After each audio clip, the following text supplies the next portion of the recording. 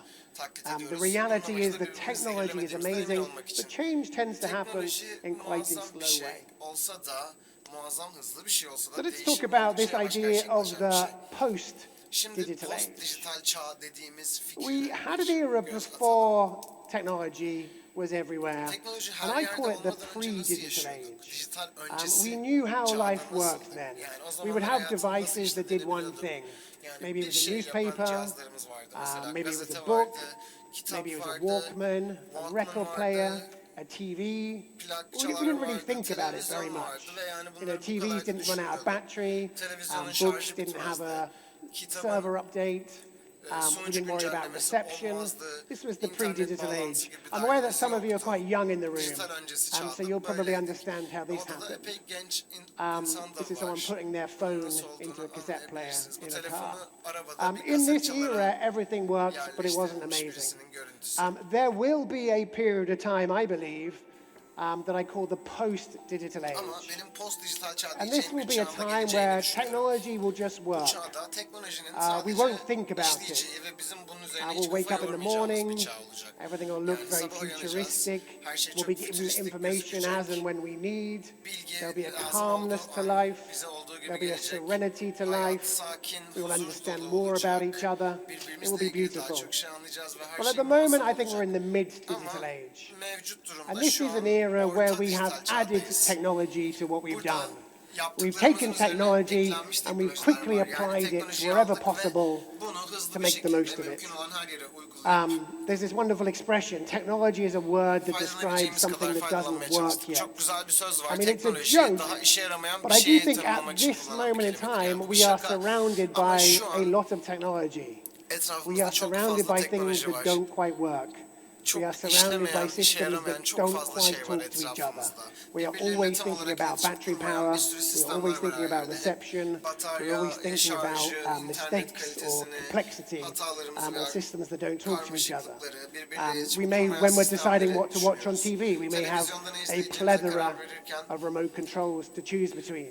We seçeceğimiz used to çok wake up fazla to a couple of uzaktan hundred kontrol emails, oluyor. and now we wake up to Uyanıyoruz, WhatsApp. 1500 tane We email wake up to görüyoruz, messages sonra on WhatsApp'a Instagram. bakıyoruz, We wake up to mesajlarımıza yetişmeye DMs in çalışıyoruz. Twitter, messages in LinkedIn, messages in Slack. We have this fragmentation and this complexity to life. Yani hayatımızın çok At the same karmaşık bir time, bölünmüşlüğü var. Bunun yanı If sıra you were kidnapped from the 1960s and dropped into today, biri sizi koparıp you would getirip still know how bugüne to bıraksa, function. hala nasıl You would still hayatta recognize kalacağınızı most of the bilirdiniz. world. Dünyanın You would çoğunu realize hala that most tanırdınız. airports kind Çoğu of look like they havalimanı used to. öncekinden Most biraz shopping benzediğini malls anlardınız. kind of look Çoğu like what they AVM'nin used to. de eskisi gibi Most oldu. car rental desks Araç kind of look like kiralama what they used to. We're in this really weird period of time where we are applying technology quite thoughtlessly. This is someone buying a car today in the real world, and they've been asked to tick a box to show they're not a robot, which is quite odd because a robot can do that quite easily. This is a shopping mall where rather than having the opening hours printed on the door, they've got a QR code where you can go to a website to find out the opening hours. It's all a little bit strange. We spend a lot of our life showing that we're not robots. Again, we're doing things that robots can do quite easily. And we are told that the future of the internet is one with robots doing things for us. It's going to be quite difficult. We still have people who have jobs that involve holding up stop signs. We have a world which is very fragmented. This is me buying gas or petrol in rural Turkey a few years ago, where depending on which banking system you use, they use a different machine. At some point, all of this stuff will disappear. This is me living in New York, where the streets are completely full with mailboxes and delivery boxes because no one has built buildings with big enough parcel rooms for the future. I am not complaining in any way. I am merely saying we are in this really, really messy interim where we don't quite know what to do with technology. We don't quite know what to do with new stuff.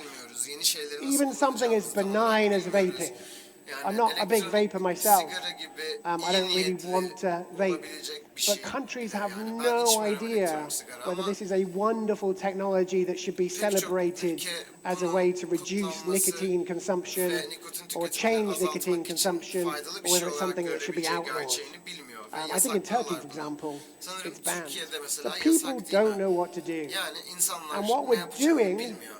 is Ve what this, I think, şunu is a yapıyoruz. perfect example of. Bu bence çok güzel bir örneği This is what I call a yaptığımız şey. digital patch. Bu This dijital is in yama rural dediğim Pakistan. şey benim.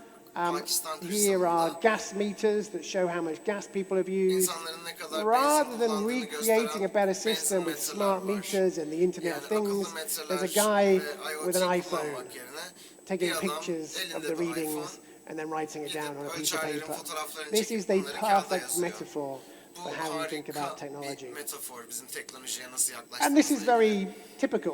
Bu da oldukça tipik bir Again, şey. nothing I say is critical. We Dediğim need hiçbir to be şeyi aware that eleştiri olarak every algılamayın. single time a Farkında new olmalıyız, technology unutmamalıyız happens, ki her we go through yeni bir what is called a teknoloji Perez ortaya curve. çıktığında Perez This eğrisinde dediğimiz happened bir with şeyden steam. geçiyoruz. Bu This buharda happened da with oldu, electricity. elektrikte This de happened oldu. with early computing. What happens is the technology is Şöyle oluyor released yani. into the world. Teknoloji And over a very long period of time, it gets adopted by people. And that adoption curve gets faster and steeper, and the technology becomes more exciting. And that's called the installation phase. And then there's a second phase of technology called the deployment phase. And this is the phase where people start to understand what it means. They understand how to make money. They understand what rules it changes. That first phase is very chaotic. It's very exciting. There are battles. With electricity, there was the battle between AC and DC current. With early computing, there was the battle between Mac and PC. That first stage is where there's all the hype, there's all the promise, but there's all the confusion. I think at this precise moment in time, with the digital age, we are in the second half. Companies are now figuring out how to make money. We now know what technology means for us and the way that we live our lives. It's now starting to make sense. But with all this technology, we have to ask ourselves the question, how does this new technology change the way that we live our lives? And how does it change business? And broadly speaking, I like to think of about 5 different buckets of change that happens every time we get a profound new technology. So on the consumer side, we have these 2 changes. We have new behaviors and new expectations. I'll give you an example. The most valuable real estate in the world is now not Monaco, it's not Fifth Avenue, it's not downtown Istanbul, it's the homepage of your phone. And we used to live our life through loyalty. It was about wandering through the world and physical proximity.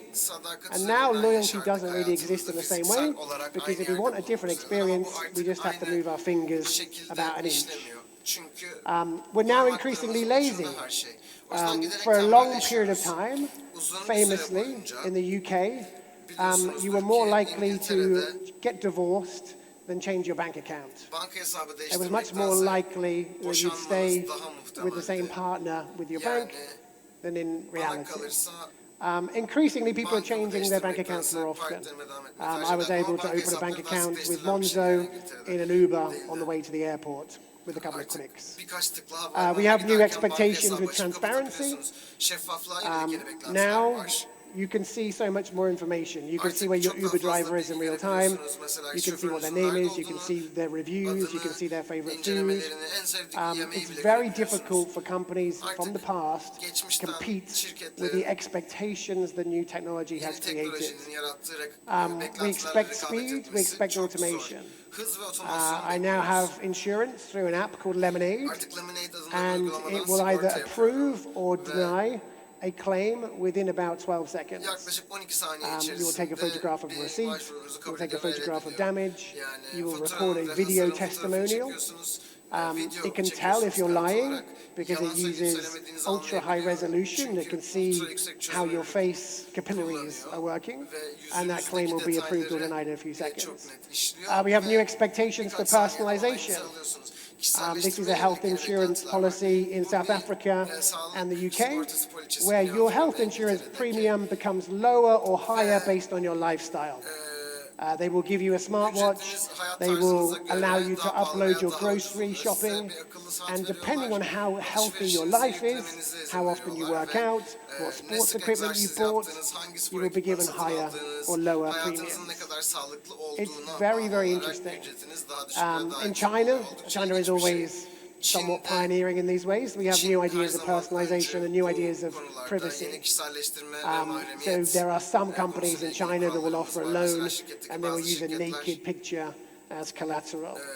Things are very, very different in some places. Technology also changes many of the rules of business. And I'm just going to focus on one part here, which is the new laws of business. When you operate a company, or when you value a company, you will use certain parameters to establish how effective that company is. And for a long time, we knew what made a company successful. Big companies always dominated. Smaller companies struggled.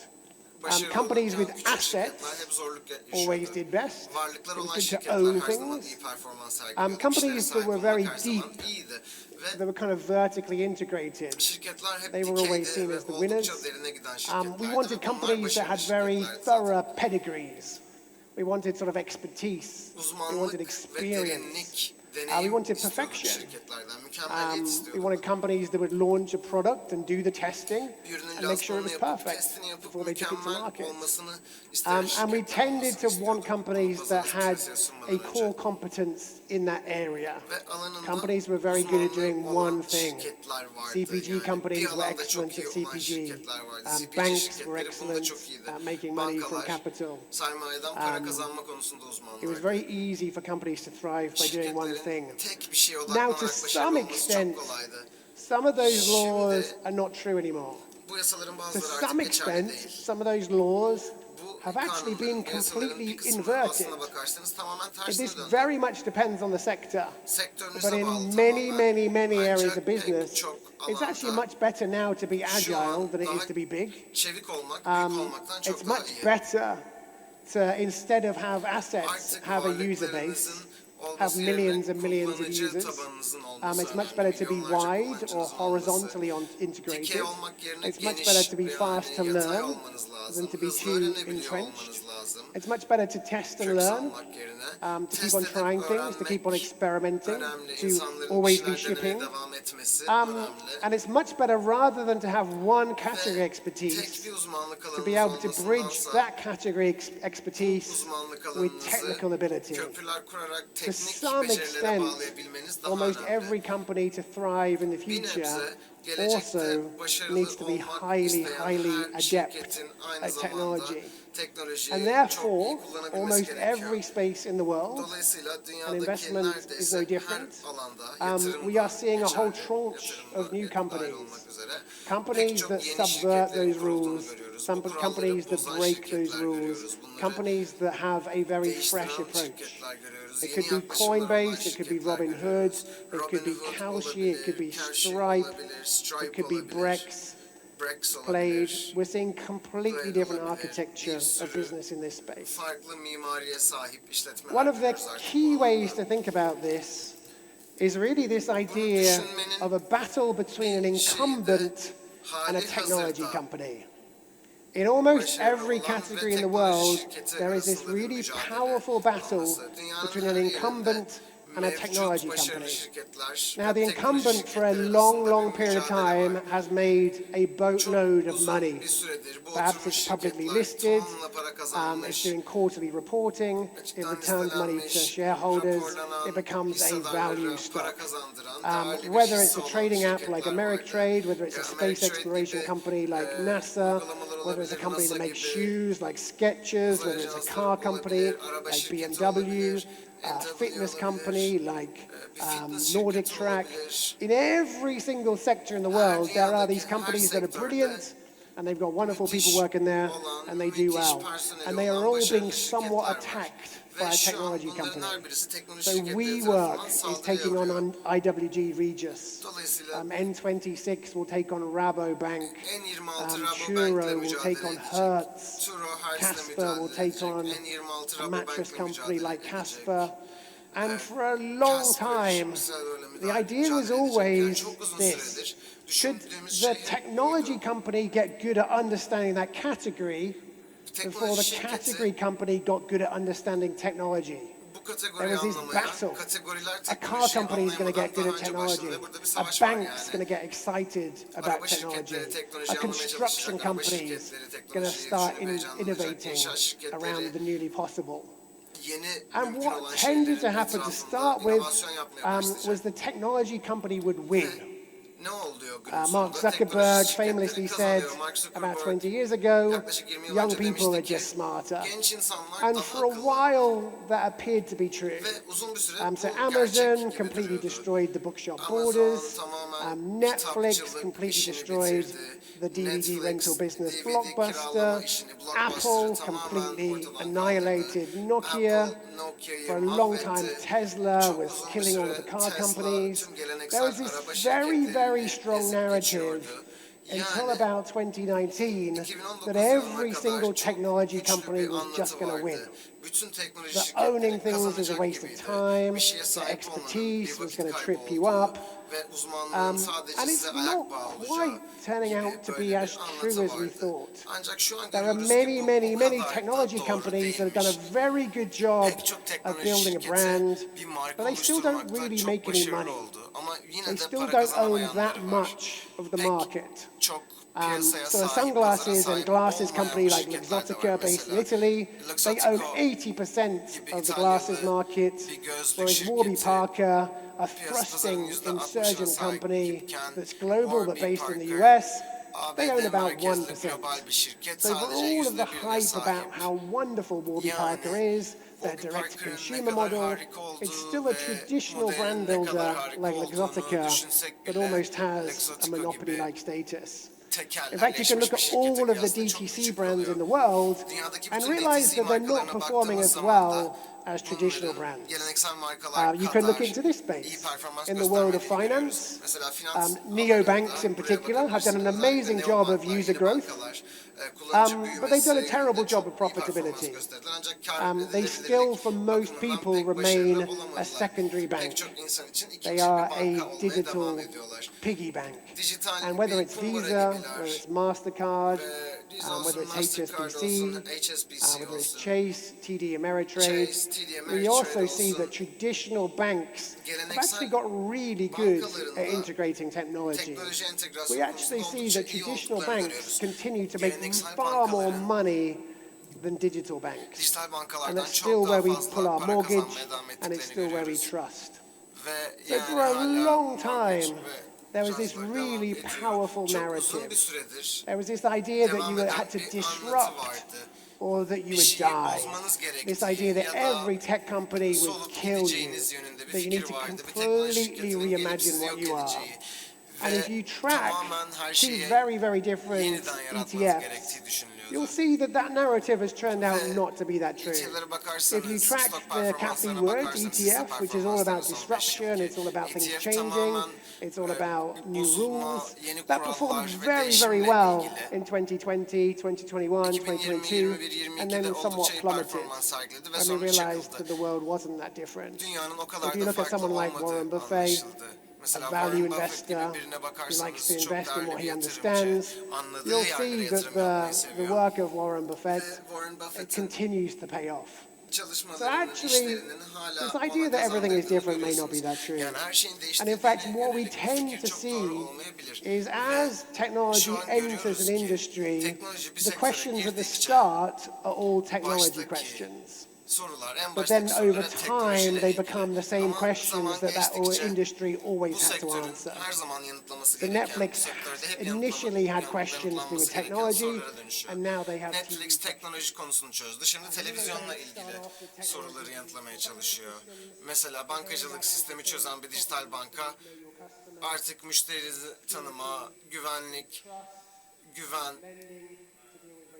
kredi ve regülasyon konusunda aynı sorularla karşı karşıya. Yani görünüşe Doesn't göre change everything. teknoloji her It şeyi değiştirmiyormuş. appears that expertise, Öyle görünüyor ki relationships with regulators, uzmanlık, relationships with your customers, kanun yapıcılarla knowledge, ilişkileriniz, trust, müşterilerinizle olan ilişkiniz, brands, bilginiz, güven, experience, markanız, it appears deneyiminiz that those tend görünüyor to ki mean a lot more bunlar than technology.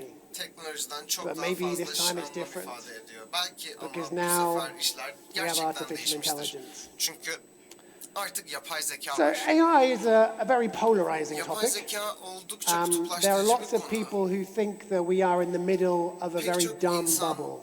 çok They think it's saçma all sapan hype. bir balonun ortasında They think that olduğumuzu the düşünüyor. technology is Çok büyük bir stupid. heyecan var They etrafında. think it's all a waste Teknolojinin of çok time. saçma They olduğu don't see the value in any part of it. ve bunun hiçbir There kısmında are bir also değer people who olmadığı think it will düşünülüyor. change Aynı everything. zamanda her şeyi They düşünecek think that insanlar there's da no var point in öte going to yandan. university Yani anymore. artık üniversiteye They gitmenin think bir there's no anlamının point kalmadığını düşünen in insanlar investing var. in traditional stocks. Geleneksel hisselere They yatırım think yapmanın that bir every anlamının single kalmadığını düşünenler var. fundamental principle of Ve reality artık will be gerçekliğe different. dair her türlü temel Again, I ilkenin tend to be in the değişeceğine middle of this. inananlar var. Ben yine burada kendimi ortada What buluyorum. is definitely true is Kesinlikle there doğru is olan bir an şey var. incredible pace of change O ise at this moment in time. Şu an değişimin There is inanılmaz hızla relentless gerçekleştiği. news about it. Whether it's a new Duraksız LLM, yeni whether it's a haberler new görüyoruz her browser, gün. Yeni bir whether it's a LLM, new yeni media bir tarayıcı, behavior, yeni bir medya whether it's a davranışı, new lawsuit, yeni bir and dava. even taking a single company like Ve OpenAI, hatta we see OpenAI gibi tek bir unbelievable amounts of şirketin news. And at the same time, şirketle that's ilgili created a lot of bile sürekli emotions in this inanılmaz space. miktarda haber I görüyoruz. do a Ve lot of advisory bu da work with ortada AI, çok fazla and duygu almost bırakıyor. Ben every yapay zeka company üzerine comes to danışmanlık me veriyorum a ve bit like a teenager her at school, şirket yani where they kind of feel like they're missing out on this new okulda thing. yeni bir şey They feel kaçırıyormuş like they're gibi hisseden behind. genç They bir feel like çocukmuş everyone gibi else yanımıza is geliyorlar. using Geride AI. kalmış gibi They feel like yanıma they're geliyorlar. stupid, they're Diğer not herkesin invited to yapay certain zeka things. kullandığını ama They feel onların like they're aptal missing a olduğunu, trick. davet edilmediklerini And ve bir there's şey a lot of kaçırdıklarını fear hissediyorlar. and a lot of Ve uncertainty çok out there. fazla korku ve belirsizlik The hissediyorlar. reality is that there Ama is an işin enormous gerçeği şu amount ki, of confusion out there.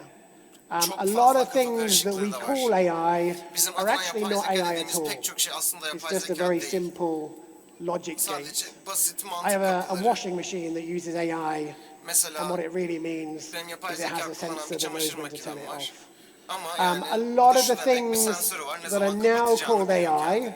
Yani are şu an things that we yapay used to zeka call dediğimiz something pek else. çok şey önceden başka bir isim In verdiğimiz 2018, şeylerdi. we'd be happy to talk Mesela about voice interfaces. 2018'de voice We would talk about interface ses chatbots. arayüzleri We talk about derdik. recommendation Chatbot systems. derdik, We talk öneri about sistemleri personalization, derdik, statistics, kişiselleştirme, predictive istatistik, analytics, the Internet of Things, predictive big analytics, data, IoT, robotics, big conversational data, interfaces. robotik, These are all things that we've talked about for a long konuşma time. arayüzleri vesaire bunları çok But uzun süredir now konuşuyorduk zaten. we call it AI. Ama artık bunların hepsine yapay zeka diyoruz. Part of the reason for that Bunun is sebebinin because bir it's kısmı become a da good marketing term. iyi bir For pazarlama any terimi company haline gelmiş before olması. that was doing something with technology Teknolojiyle now ilgili feels herhangi bir like şey they have to yapan call bir şirket themselves an AI company. artık kendilerine yapay zeka şirketi demek But the other zorundaymış gibi reason is hissediyor. because Ama AI diğer is an sebep de incredible variety of things. yapay zekanın You çok could çeşitli reasonably şeyleri claim that kapsaması. drones are AI, Yani dronların that da yapay robots zeka are olduğunu AI, söyleyebilirsiniz. that chatbots are Robotların, AI, chatbotların that yapay advanced zeka analytics olduğunu is AI. It söyleyebilirsiniz. kind of is İleri everything.